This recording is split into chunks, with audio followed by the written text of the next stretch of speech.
Hello, everybody, and welcome to Equality and Diversity in the Music Industry with Music Industry Insights Worldwide. And today we have the amazing Grace with us. Hi, Grace, how are you? Hi, Sas. I'm great, thanks. Yeah, nice to be here. Thank you Yeah. so much for coming along. Do you want to tell the viewers a little bit about yourself, what you do in the music industry, and how long you've been doing it for? I am a monitor engineer, which is a live sound engineer specializing in the sound that musicians hear on stage rather than the sound that audience members hear out front. I've been doing it a very, very long time. In fact, my whole working life's been in shows. Yeah. I've been touring as a monitor engineer for over 25 years. Mhm. Um, But before that, I was a technical manager of a venue. And before that, I ran a local crew and worked in a venue, blah, blah, blah, ever since I finished university. Fantastic. So you've had quite a long time in the industry. So do you want to tell us a little bit about your education and how you've kind of learned what you do in the job? How did you kind of get the skills to do that? Yeah. Well, I went to university Yeah, in the 80s. I'm yeah. going to age myself here. And I graduated in 1990, actually. But I did a physics and electronics degree, which, of course, in today's world is massively out of date. All our knowledge is very ancient, but the fundamentals were really useful to everything that I've ever done work-wise. Um, but even when I was at uni, I was putting on gigs and doing the production for shows that came through the University Student Union and little gigs and so on and so on. I was working with a band as a sound engineer, and I did a couple of recording sessions. Just getting my toe in the water. Even back then, um, I played drums and I played in a couple of bands. And then I finished my degree, and weirdly, it seems strange now, I had a £300 debt when I finished my degree, and I was mortified. And I got a job throwing tarmac around and digging holes in the road and working for a ground worker, Right. because I couldn't stand having this debt. Mm. And paid off this debt, and then went on the dole because he could then, and threw myself into the band, and then a venue opened up where I was living, brand new venue, and they needed stage crew, and I jumped at the chance, and I joined a stage crew. Ended up running that stage crew, and then left that in the mid 90s to work as a technician at a venue elsewhere, and then became the technical manager there for a few years, and then went on the road in the late 90s, and haven't really looked back. That's amazing. So what kind Mm. of challenges and barriers have you faced accessing and working in the music and entertainment industries? Well, this is an interesting. I was giving this quite a bit of thought before the podcast. I'm a relatively recently out person as a trans person, Mhm. so a huge amount of my background is my previous, uh, what's the word, born gender, I suppose.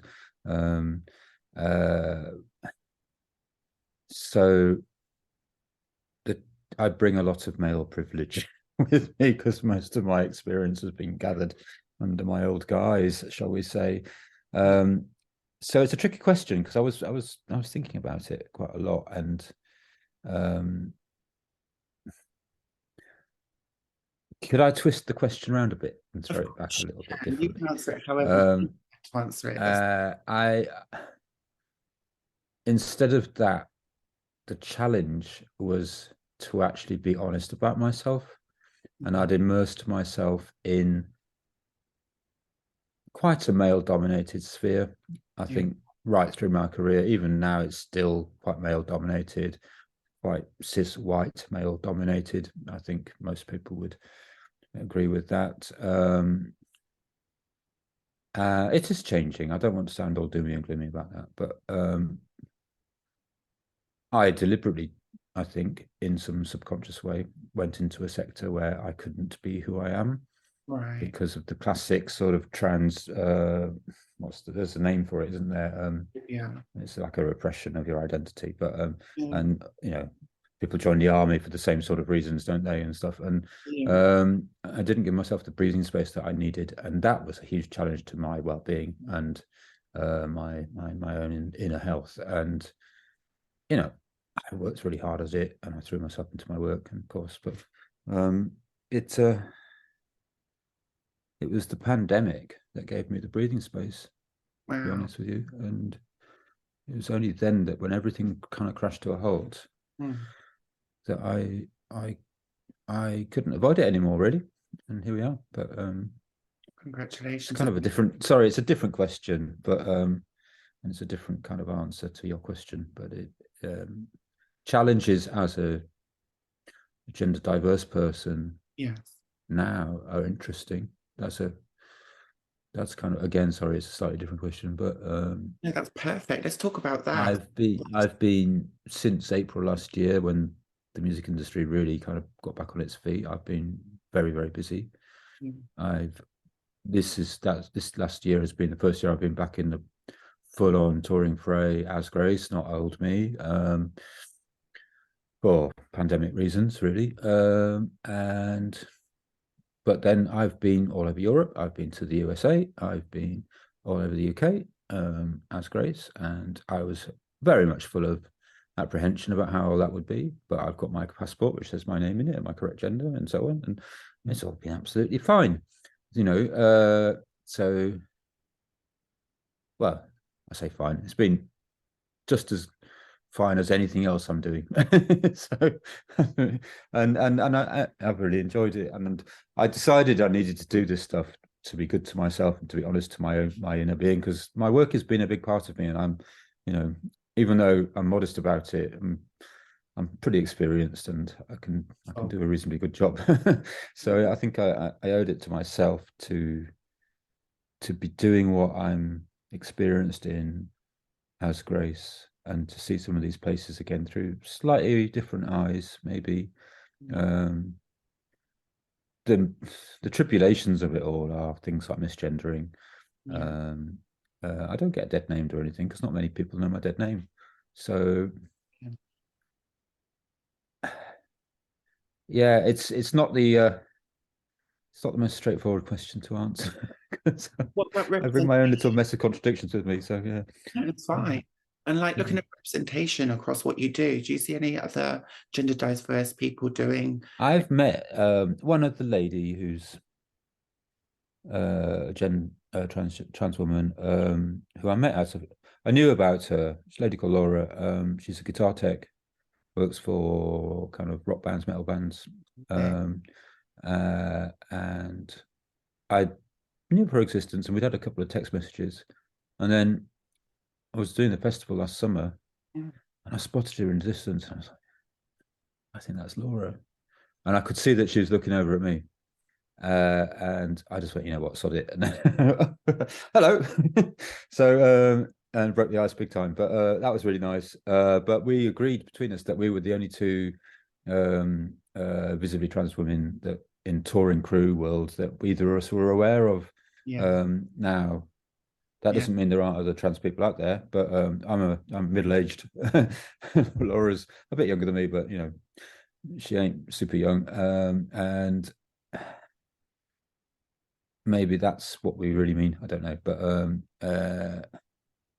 I can easily imagine there's people out there who are, gender diverse, who just are just getting on with their lives. And Yes. but one of the reasons I'm very happy to be out there touring as Grace is very much so that younger people who might be gender non-conforming or gender diverse might be able to go, you know what, if they can do it, I can do it.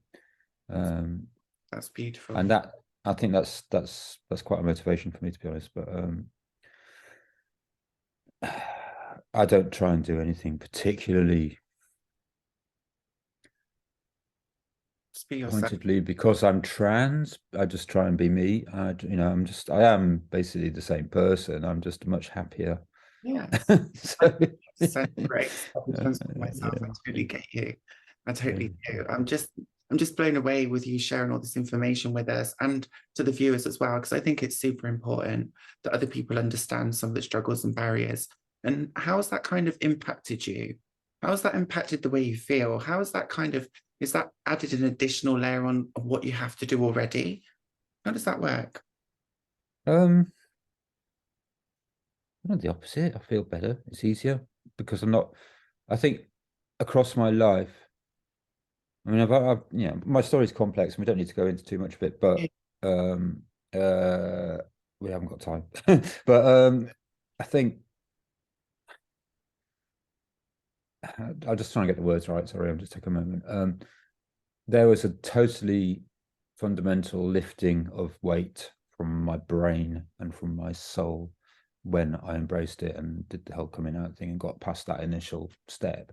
And I felt much lighter in a number of ways. Not that I was particularly sad or troubled before that in an external or day-to-day sense, but it was a very deep-rooted thing, obviously. And so it gave me a different kind of spring in my step. And I used to smoke quite a lot. I used to smoke quite a lot of pot, and Yeah. I haven't done any of that since then. That's all gone. I don't really drink. So all that kind of stuff's gone away. And, of course it was self-medicating, wasn't it? But so that's just evaporated. It's very easy to do. That's my joke, is it's much easier to give up smoking than it is to come out as transgender. uh,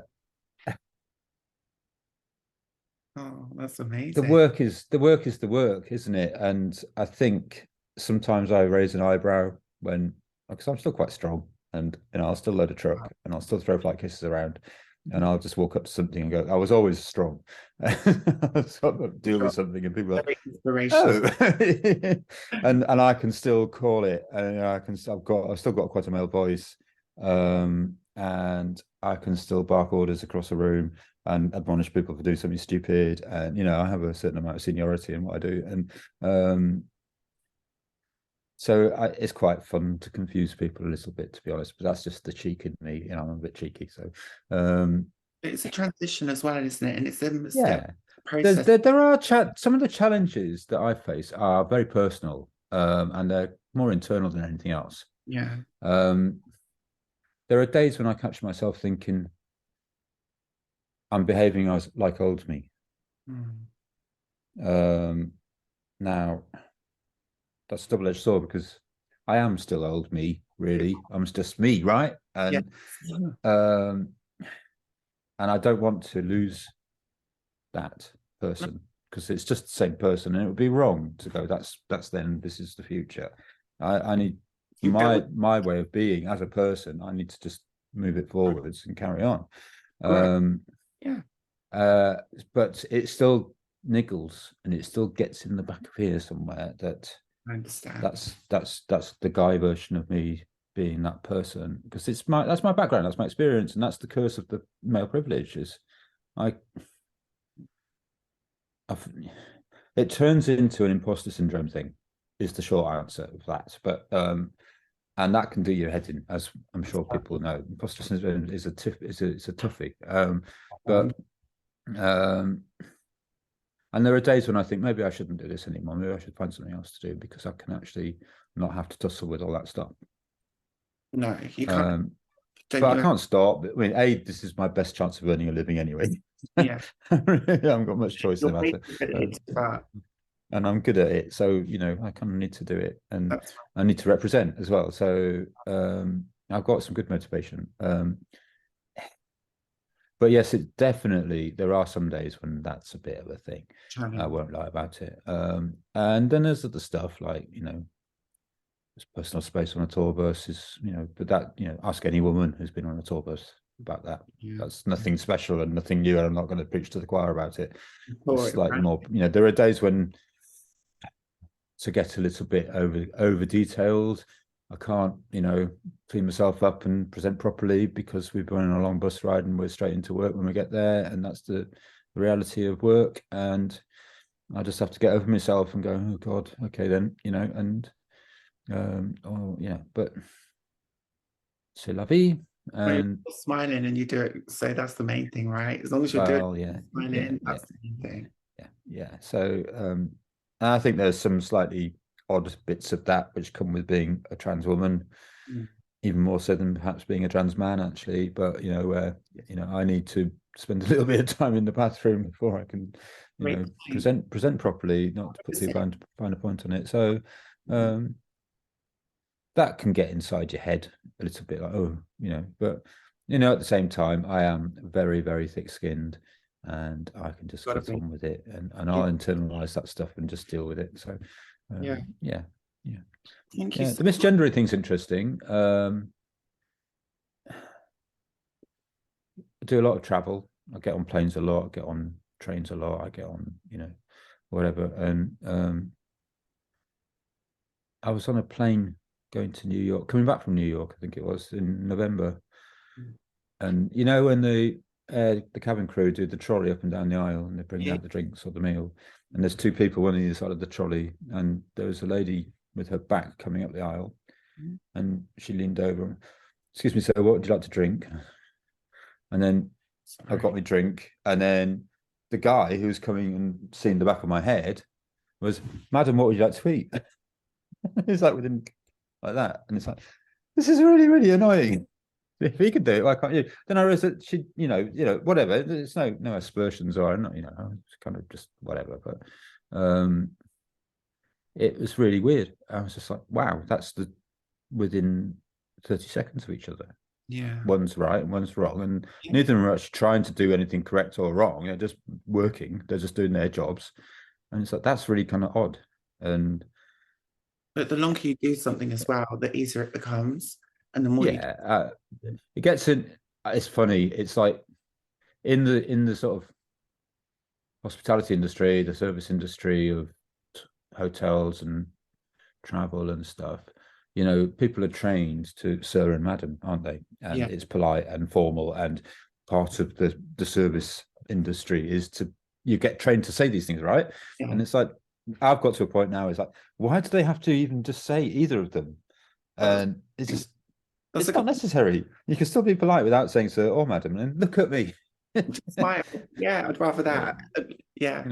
Got bright red nails and lipstick on, and so anyway, that again, trials and tribulations, but yeah, and actually, it's quite a useful little passive aggressive tool when you get pissed off with someone. So, well, actually, I was going to ask, actually, what's your thoughts on equality and diversity in the music industry itself? What are your kind of thoughts and views on that? How do you think you're doing that? well, from my own experience of coming out as trans in a world where lots of people know me, I've been received very warmly by almost everybody. Very little challenge to it. Very much acceptance. Very much like, oh, okay, might take me a moment, but cool. Some really lovely stuff. One or two really, really, really lovely things. I've had the opportunity to meet people that I wouldn't have met otherwise, I think, and that's been brilliant.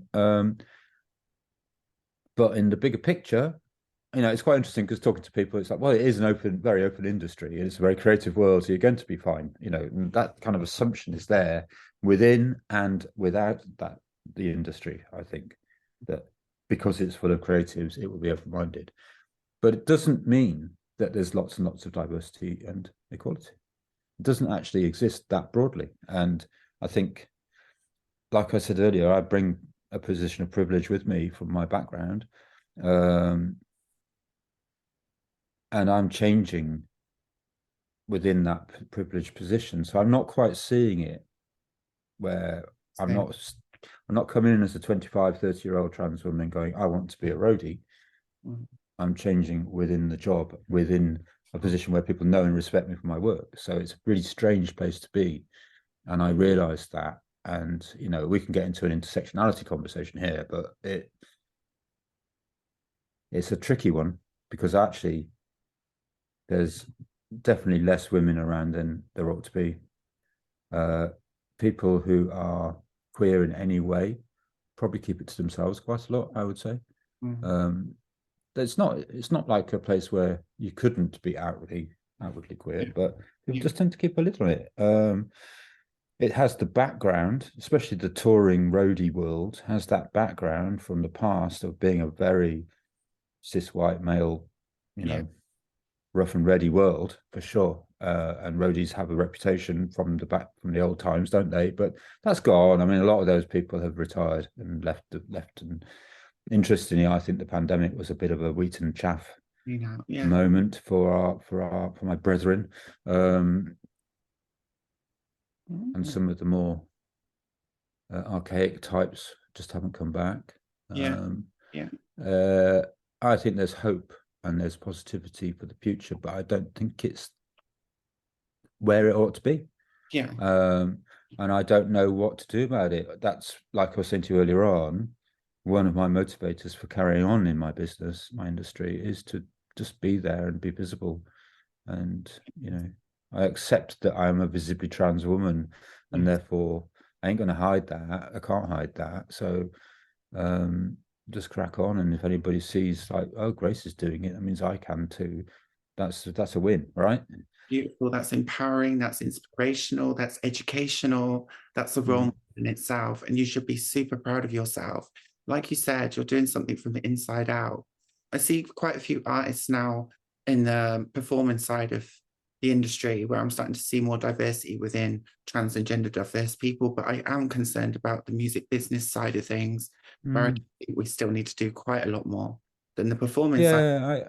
Yeah, I agree. I think within the creatives, within the artists themselves and the musicians and the session players and the like, it's very much, if you can deliver the goods, it doesn't really matter. And actually, the business side of people will see that as a little thing to use to their advantage in terms of standing out from the crowd, which is a bit cynical, but it's also, the music business is a very cynical place to be from the business point of view, as we know, right? And it's ultra capitalism at the end of the day. So it's a very much, it's beyond dog eat dog, isn't it? Let's face it. So anything that you've got that makes you stand out. I was talking to someone last year about some of this, and they were like, there are going to be people out there who'll go and hire you now because you're trans. And I'm like, well, I don't know about that. And actually, that hasn't happened, but she's probably right. Somewhere in my future, that might happen. And that's a sign of, that's a positive thing, because it's like, well, we want an all encompassing intersectional band and crew. Maybe someone out there is going to want that. Who knows? And can I use that as a selling point? I don't know. I'd rather that my skills and my knowledge and my personality get me a job than anything else. Yeah, but I think we all want that. And I think that's an amazing point you make. I think you don't want to be chosen because of what you are. You want to be chosen because of who you are and what your skills are. Well, I mean, that's bringing my old privilege back to it, because that's how I've always found work, is the right work finds me rather than anything else. I think we touched on this as well. Do you think kind of cultural and age differences have a kind of impact on the progress of equality and diversity in the music industry?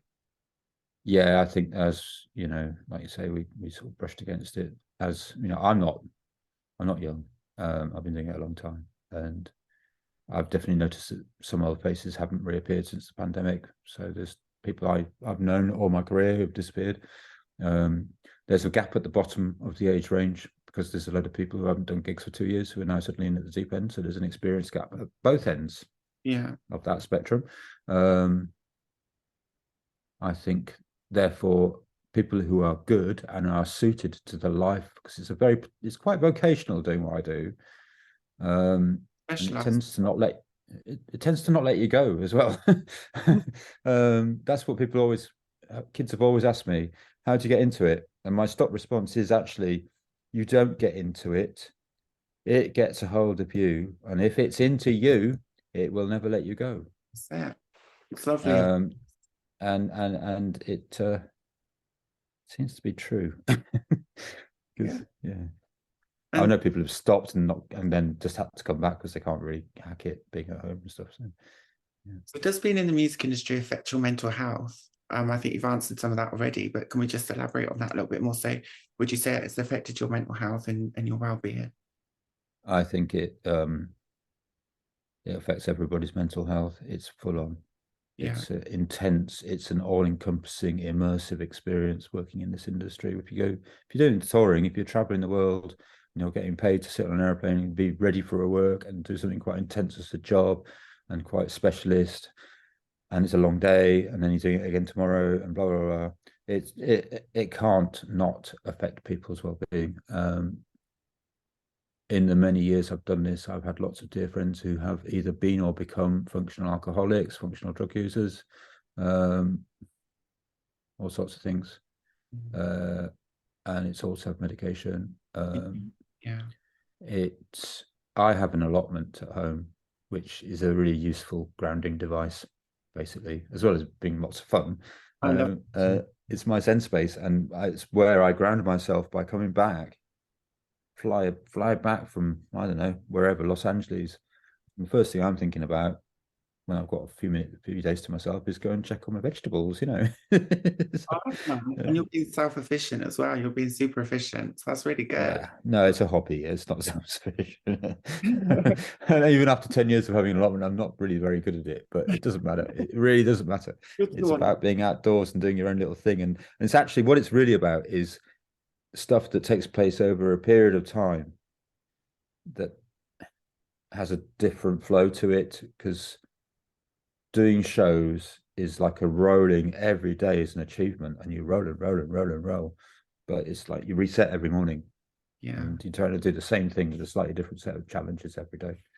So it's a very different kind of temporal space to occupy when you're growing vegetables, because it's going to take 6 months, you know.